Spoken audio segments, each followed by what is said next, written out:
Here we go. DC Sports Huddle. I'm Dave Johnson, Rob Woodfork, Cichon, Dave Preston, and George Wallace. And we'll start with the guy at Washington football team hanging out in practice, our own George Wallace, as we're coming off a loss to the Packers in which the Washington football team put up over 400 yards of offense. So in this season that at times doesn't make sense, we have another chapter to add because on a day when your punter doesn't punt, you think that might be a victory. It wasn't. It was playing the Packers at Lambeau Field. George, where do we go with this team right now? That's a great question. How much time do we have? I'm not sure how much time we've got here to talk about. Look, it's about, just Ron Rivera keeps saying, guys, it's about consistency. It's about discipline. And he says it's also about getting healthy. And he hopes that going into this bye, not only get a win against Denver, but also get healthy. So today, good news just came up from practice. Brandon Sheriff is on the field right now. He's going through individual drills. He's missed some time. Logan Thomas is back out there on the side field at least, but he's got the hamstring, but he's actually doing something, which is he hasn't done in quite some time. Curtis Samuel was back out there for a little bit, working on the side. Antonio Gibson, Terry McLaurin. So nobody really missing as far as we can tell right now. We'll find out more after practice. But if they can start to get some of these guys on offense back and sprinkle them in after the bye, that could be huge. But more importantly, this team needs a win going into the bye. 3-game losing streak right now. And look, they played well last week. It's not like they didn't play well, but 0 for 5, once you cross the 30, you have to start punching the ball in. So the next big thing I'm looking for, and we can discuss this, how short of a leash now does Taylor Heinicke have? Because Ron Rivera told us that Kyle Allen can do anything Alex Smith did last year. So you may be getting close to seeing that. I have a feeling. That's not good. That's not good. If that's the bar, then they're screwed. They're going. He's talking about how he knows the offense. He's been in the offense. I mean, Taylor Heinicke, look, he's fun to watch, sure, but you can't. He's not getting it done right now. I mean, he's just not consistent enough. And at this point in the season, at 2-5, why not? You've kept him on this roster. You say he can do everything that anybody else can do. So see if he can move the chains, put the ball in the end zone. What else do you have to lose at this point? Well, they did move the chains last week. I mean, it was the red zone all Taylor Heinicke's fault? No, but look, a couple of the plays at the end there, he did throw the interception in the end zone. You can't have that. Gave himself up. I disagree with that call. You're right. They should have been in the end zone there. But at some point, if you're looking for some sort of spark or something, then I would have no problem seeing what Kyle Allen can do. That's all at this point. Okay. I'm going to say that Taylor Heinicke, his inability to make plays did hurt them and killed them this past Sunday against Green Bay. They had 11 third downs. 7 of them were pass plays. He went 0 for 4. He was sacked twice, and then he had that scramble where he gave himself up at the 1, so to speak. So I thought that he was in. Ref said that he wasn't. This past Sunday, he did not make the plays that an NFL quarterback needs to make on third down to get things done, especially close in. I don't think Kyle Allen is that much better. You've got like it's like you've got 2 cartons of milk. One had an expiration date of October 3rd, the other September 18th. Both are not going to taste good at this point in time. That's why I go with organic milk, which apparently lasts until January, and I have no idea why. So almond milk, man. Explain that. Almond milk. That's right. All right, Chi, you're next on this murderer's roll. Well, I'm looking ahead to this Denver matchup here. This is a defense that was Swiss cheese against a Case Keenum-led offense when Von Miller went out in that Thursday night game. I mean, they couldn't tackle. They've got a pretty decent corner in Surtain, but I think Washington needs to take a page out of the Ravens playbook a couple of weeks ago when they were going with 3 different running backs who found the end zone. I think you can kind of do that here with Gibson, McKissick, and Jared Patterson, who didn't play at all last week. I would have liked to see him maybe get some reps. I know game script, you're down by a couple of scores here. But for me, Washington getting Sheriff back, as George mentioned, that'll be crucial here because Washington's got to beat teams through the trenches, right? I mean, Taylor Heinicke is not engineering 90-yard drives late in the game and winning these games. I mean, he made some nice plays this last week. He also made some mistakes too. The defense isn't winning you football games either. They're playing a little bit better, but still, I don't trust that secondary. But you get a Denver team that Teddy Bridgewater does not push the ball down the field. He's got some nice options with the passing game. But this Broncos team doesn't fear me, especially if Von Miller doesn't play. Right, and we shouldn't trust that secondary. But again, the Packers game, I'm not trying to put Burgundy and Gold glasses on, but it was almost a recipe for victory. I mean, Aaron Rodgers could have torched Washington more than he didn't, and you get 430 yards of offense. That's the recipe that could be a Washington victory. Should have been a Washington victory, we thought, and I'm talking about before the season. Rob Woodfork, we know you're not on any Kyle Allen bandwagon now. So what's your take? Where do we go from here? Well, I mean, first of all, the two main things from that game in Green Bay, first of all, and I haven't heard a lot of people say this, but Taylor Heineke didn't need to slide there. I don't know why he did that. I don't know why diving was even an option. He could have ran to the pylon and been in the end zone. So, I mean, that's just a massive brain fart on his part. And sort of the underrated aspect of that game was that Washington outgained them. And to your point, Dave, is big, that, you know, outgained them big. They outgained them, and the turnover differential wasn't crucial enough.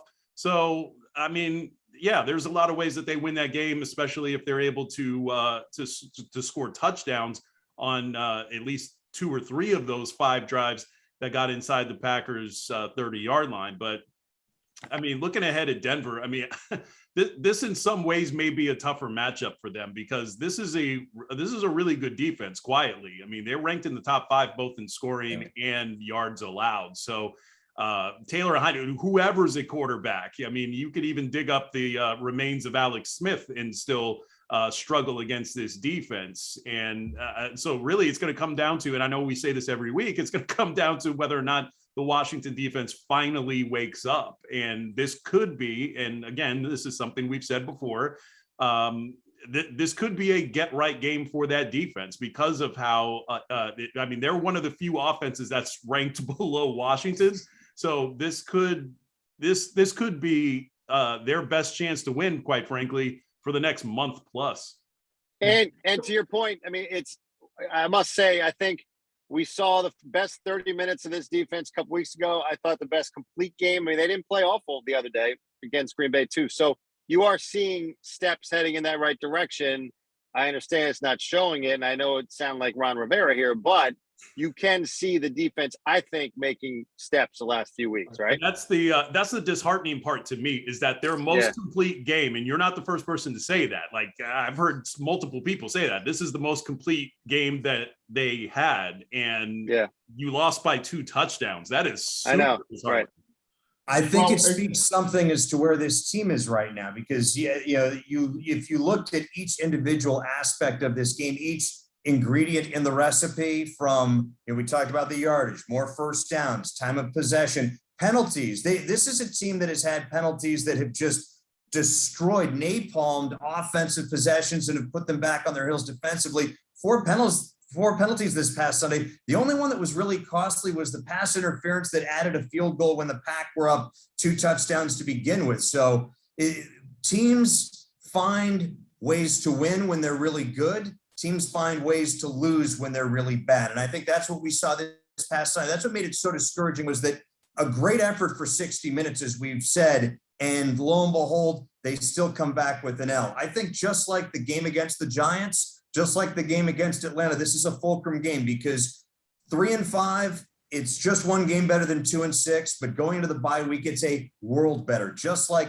2-2 is much better than a game better than 1-3 for how we felt about this team. Just like going 1-1 with 2 home games was much more than 1 game better than starting 0-2. So I'm not saying the season's on the line, but you go 2-6 going into the bye week, with a week for everything to fester, it's open season on everybody, the quarterback, the coach, defensive coordinator, whomever.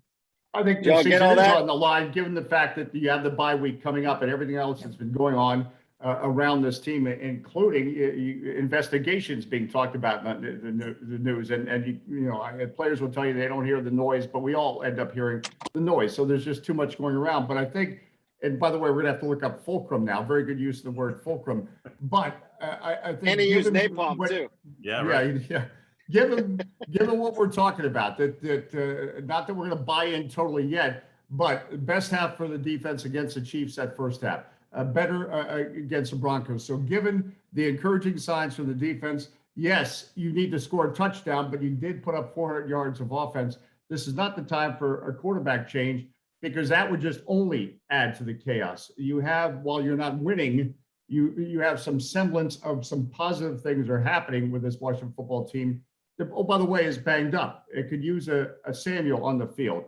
It could use a Logan Thomas. That's not happening. But I think you take from the Packers, not that they're this close, not that they're inches away, but it's not totally unraveling. And I think a quarterback change at this point would become chaotic for this team, especially before the bye week. Chief? Yeah, and you mentioned the Packers game and not having those weapons. I mean, they still outgained the Packers and got 6 more first downs, 124 yards outgained them. It's just they're not a winning organization. They can't finish these games. I mean, there's a reason Aaron Rodgers is the MVP, and it's not just because of the statistics. It's because when there's less than 2 minutes in the game, he wins the game for them. There's nobody like that on this roster. Definitely not Kyle Allen that's winning these games in crunch time here. But, you're going to still have 5 games against division opponents at the end of the season here. So you just got to kind of survive this stretch here. And you got to get, if you want any, shot of the playoffs, you got to beat Denver, no doubt about it, or else forget it. Start thinking about next season. Look, I'm not saying you throw Taylor Heineke. I'm not saying you're throwing Taylor. Look, I keep dropping the phone. I'm not saying you throw Taylor Heineke, completely. But I think, he has made crucial mistakes at crucial times. I mean, those interceptions in the end zone against the Chiefs, he did it twice. I'm just saying, if he comes out, lays an egg against Denver, I would not be surprised that during the bye if he makes a switch just to kind of see if you can jumpstart something, because 2-6 or 1-1 or 1-3 or 2 out of 4, whatever Dave was talking about, is going to be what they are at the bye. To your point, like with the 5 division games left, that's the crazy thing. Like nothing is completely done. Dallas is 5-1, everybody else is 2-5, and Dallas is 1 injury away from imploding. So nothing is completely lost. I'm just saying, if there's a spark that could be had, I would sense it coming this week or during the bye if Heineke doesn't go out and have a good game Sunday. That's it. No, and that's what I would agree with. That's what I was saying. Yeah. Yeah, but that's what I was saying, that you don't make the bye week. If Sunday is just a disaster, then the bye week is the time for reevaluation, but not before. You're right. What got you? I'm just saying, if you're going to make a quarterback change, the only logical explanation and the only person who is even here we go within no, I'm not talking about Cam. I'm talking about Ryan Fitzpatrick. That's your best chance right there. So once he's healthy, then you can start talking about reinserting him. But Kyle Allen is not an improvement over Heineke. I just don't see it. I think it's a major opportunity this week for the defense. Denver's, Denver's 27th, I think, in the NFL in sacks allowed, also 27th on third down.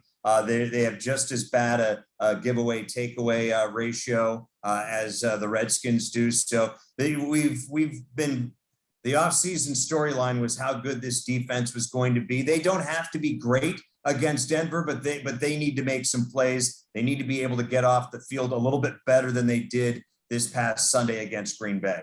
Yeah, they're past style points. You just need to get a win at this point. Yeah, right. Yeah. Just win, baby. It's the NFL, and well, again, it is. I like that Fulcrum you state, Preston. It's a huge game. It's going to tell us probably whether we should still have interest in this season or not. The Washington football team against Denver coming up Sunday. Now, trade deadline's also coming up. Rob Woodfork, you want to start with the speculation there? The trade deadline is not as hotly contested, some would say, about like the baseball trade deadline, but there is interest in the NFL this year. Yeah, I mean, it seems like a lot of the talk is around whether Deshaun Watson gets moved, and there's just so many moving parts associated with that I would be really highly surprised if he gets moved. But from a Washington standpoint, anything that I've seen has been Washington being a seller at the trade deadline.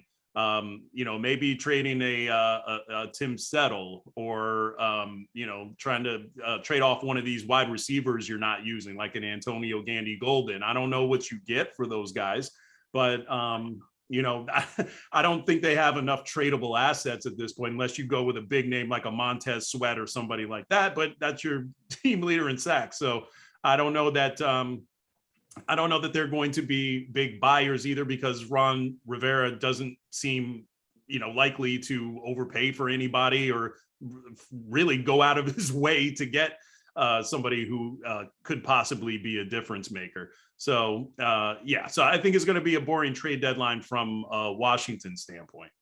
Yeah, along those lines, I've seen the name Deron Payne mentioned because his contract is expiring. Yep.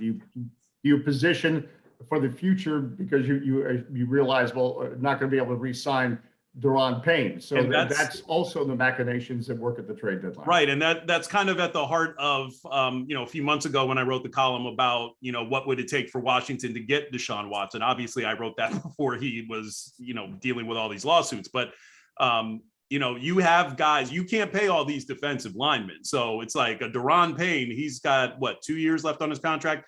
Montez Sweat even, those guys all have value on the trade market, especially since Chase Young is pretty much going to be the face of your franchise, if not, at least on defense, if not for the entire franchise. So, you've already committed to Jonathan Allen. You're probably going to make that commitment to Chase Young. I think the rest of the guys, if you can get something good for them, I think you do it. And, maybe not at the trade deadline, but in the offseason, that's something they should definitely look at.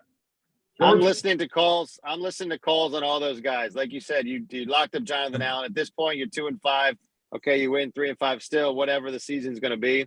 Obviously, they're not making a huge difference right now, the way defense is playing. I'm listening to calls on Payne, Settle, anybody, if they're going to help you, because it's going to come time. The last thing you want to do now is lose these guys and not get anything for them. Quite frankly, I'm listening to the only two guys that are untouchable, in my opinion, are Terry McLaurin and Chase Young. Anybody else on my roster you can have. Tressway? Nobody's ready for a punter. I think we need to look back. The Packers had the perfect game plan. They kept Washington's best player off the field by not forcing a punt. And that's remarkable. You didn't punt at all in the game, and you still lost by 2 touchdowns. That just boggles my mind. In fact, Tressway already had a seat on the plane before everybody else on Sunday. So, Dave Preston, since you chimed in, any thoughts? I mean, I've seen, again, we've agreed the secondary has been a disaster. I've seen, talking about playing the Broncos, right. I've seen Bryce Callahan probably as a potential target at cornerback. I would bring in, I'd bring in somebody, just because the guys you have back there aren't getting the job done. And they're the two units that you can't mask when they're not good in the NFL, a bad offensive line and a subpar secondary. And right now that secondary, I mean, you're -1 because Landon Collins isn't technically a safety anymore. He's a safe backer or linebacker or however they want to call it.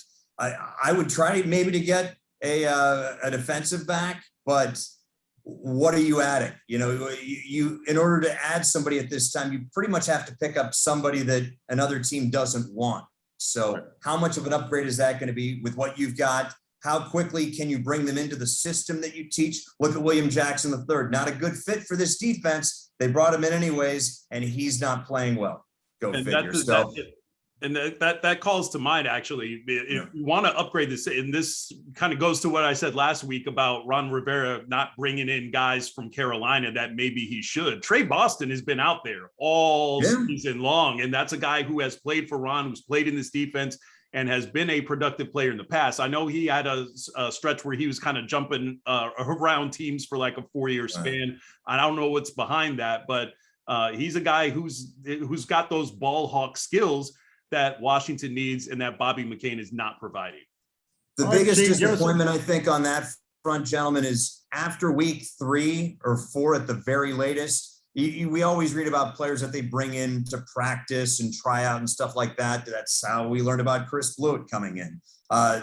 Every Tuesday on the players' day off, they should have brought in some defensive backs after week 3 just to see, does any, let's throw something to the wall. Do any of these guys tick? Can anybody play? Because you get, I guess, quality from quantity, and they needed to bring in a quantity of players to get maybe one quality guy. Major opportunity missed. Before we depart, I know that I've got to go do an update shortly. My final shoot, or whatever we want to call the audible at the line of scrimmage, gentlemen.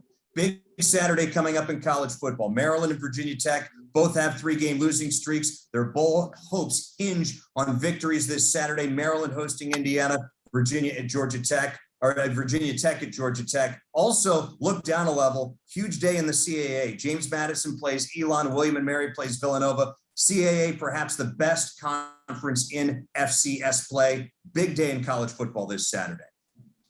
It's not easy to say FCS and get it not right, but he did. Well done, Dave Preston. Big G, give us the blockbuster trade that's going to save the season. Deshaun Watson is allowed to play this year. You don't know about next year. Houston says we're tired of paying this guy's contract. Washington gives up a future 1, and that's it. And Deshaun Watson is able to play. You're not sure about next year with the suspension that could be looming. But again, nothing is settled at this point. So that would be the saver, and that is not going to happen. So that's all I got.